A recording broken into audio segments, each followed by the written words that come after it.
Viewers, after Israel's airstrikes on Qatar, its envoy Reuven Azar has spoken exclusively with Madhavdas Gopalakrishnan. Take a look at that conversation. Israel's strike at the heart of Doha has sent shockwaves across the international community.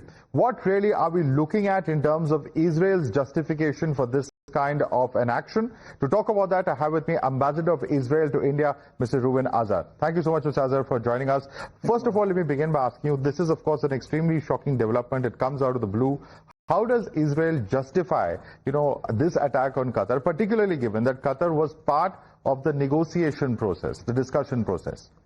This is not an attack on Qatar. This is a precision strike against the perpetrators of the massacre of the 7th of October, the most atrocious massacre against the Jewish people since the Holocaust.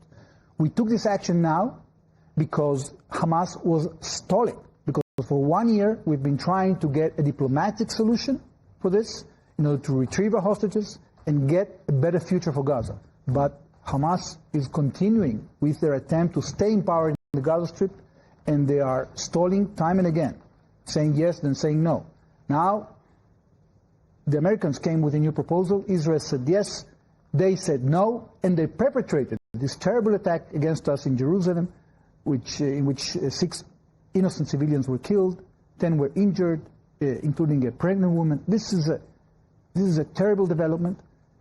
I released a tweet on the morning of Operation Sindoor, and I said that terrorists cannot hide from the heinous crimes against the innocent. So when the United States attacked and killed Osama bin Laden, there was no condemnation. But when countries want to defend themselves against terrorists, suddenly there is condemnation. It is legal according to international law to attack terrorists, and you cannot harbor terrorists, and you cannot justify defending your sovereignty when you harbor terrorists. Now, we have used the mediation services of Qatar, but we have been tricked, Madhav. Because, why do you say that?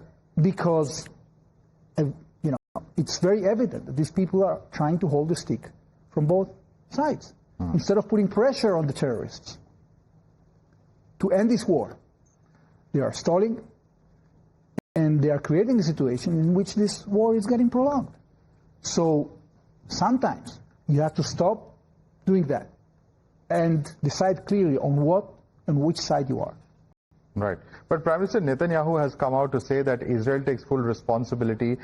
If this was entirely Israel's decision, does this mean that your government has then deliberately chosen to bypass not only Qatar, but also your closest ally, the United States? And what are the implications then? We didn't bypass the United States. The United States supports our right for self-defense. And actually, they are pretty happy that Hamas terrorists are dead, as they were very happy that we took out Hezbollah terrorists and that we took the proxies of Iran.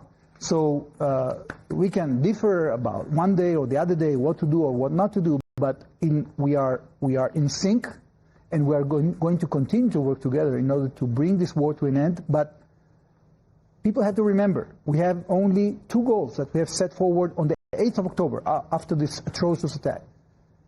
We want to bring back our hostages and make sure that Hamas cannot rearm and regroup in the Gaza Strip. And the Hamas leadership was refusing time and again to do it, despite our attempts to do this diplomatically. Yeah, but you're saying the U.S. is fully backing you, but we've seen how U.S. has come out to say that they have warned Qatar in advance of the Israeli strike in Doha. Qatari leaders have come out to say, but that warning came only after the actual bombing had begun. If there was, what does it tell you? But the question is this: that was there a notification to Qatar, and if so, what was the purpose of doing so? Well, I'm not aware about the American notification of Qatar. I know that we usually, in such cases, sometimes we do notify our allies in advance. I'm not aware of the operational details here, but it's not the main point. The main point is that these terrorists, these perpetrators of the terrible massacre that celebrated, not only planned and perpetrated, they celebrated the killing of innocent people. These people. She asks tough questions.